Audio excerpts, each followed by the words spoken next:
May's New World update has been announced on the PTR, and oh my god, there are some massive changes. But first, let's jump into the PTR and have a look at the PvP arena menu. First things first, if you go on character and you go on PvP, this is where we're going to see the new reward track with salt and stuff like that. I can click how it works and it gives you a little bit of a rundown. But basically, what's going to happen, you get like rewards and stuff like that if you get steel, bronze, etc. the more tracks you go up. So what's going to happen is that we want to get to the end of this level, right? We want to get all the XP to get to the end of this level. And once you get your XP to each of these notches, you're then going to be given like 3 items. You will then use your salt to buy those items.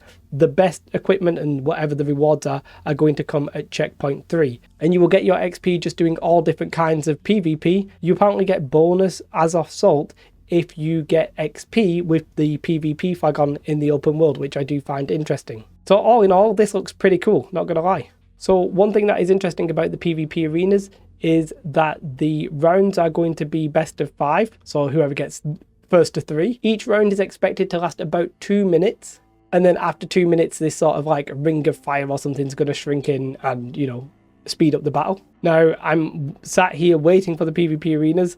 Dev Chardy says arenas should be online momentarily.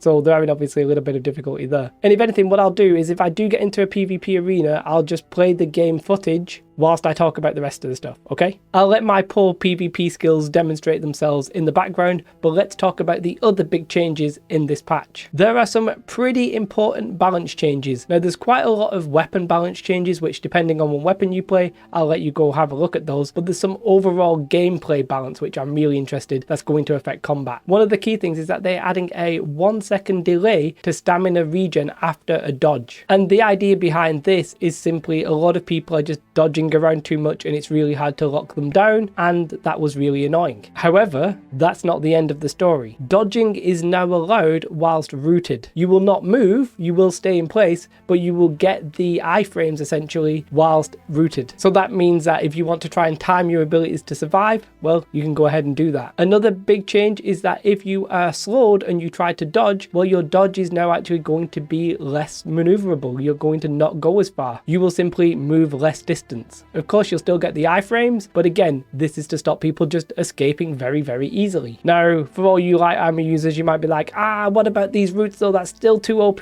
Well, there's good news for you. Beyond just being able to dodge whilst rooted, they are now increasing the diminishing returns on stuns and roots. Apparently, it already was a thing, which, I didn't even notice it, but they are increasing it. And I'm going to read exactly what it says. Duration reduction per application increased from 20% to 50% per application. Max reduction increased from 80% to 100%. Meaning that if you've been CC'd like a shed ton, you're pretty much free. You're not going to be affected by that CC. So with one hand, they taketh away from the light armor dodge, and on the other hand they giveth, because now you just won't get rooted quite the same and die as much. Honestly, I think that is a massive important balance change. It was really frustrating for somebody when I played heavy, and when I played light it was just super fun because nobody could hit me. And then another massive change is coming around the armors and the benefits and stuff that you get, specifically in relation to healing. Now, I'm pretty sure this is happening because of the PvP arenas. It's a really good time to see this. The healing bonus that you got from medium armor is essentially being removed. It's now going to be 0%. And they are increasing the healing reduction in heavy armor. So effectively, heavy armor is going to be minus 30%, medium is going to be 0, and light is going to be plus 30%. This is to stop your unkillable healers, basically.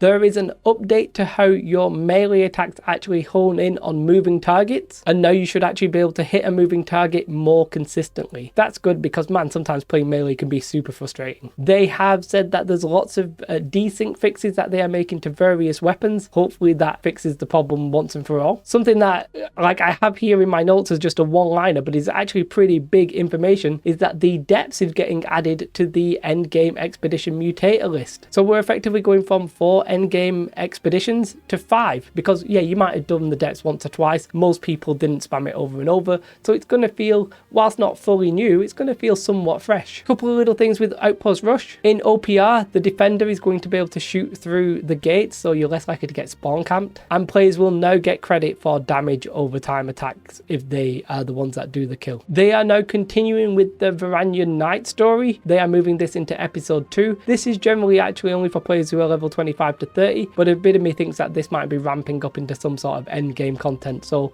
something to keep an eye out for you story people. Along with the depths mutation being added, they are adding some new mutators. So they're adding 3 in total, and I'm not going to explain what they are because generally it's quite hard to read them and explain what that will be in game, but it sounds interesting. All in all, some absolutely massive news. I'm very excited to see, how this plays out. Little spoiler alert here, I'm actually now going to record the start of this video because I've been downloading the PTR whilst we're doing this, but I'm presuming I probably lost my arena match and you've seen that footage. Sad times for me. Like this video, subscribe to the channel, come follow me on Twitch and all that kind of good stuff. Have a beautiful day. Goodbye.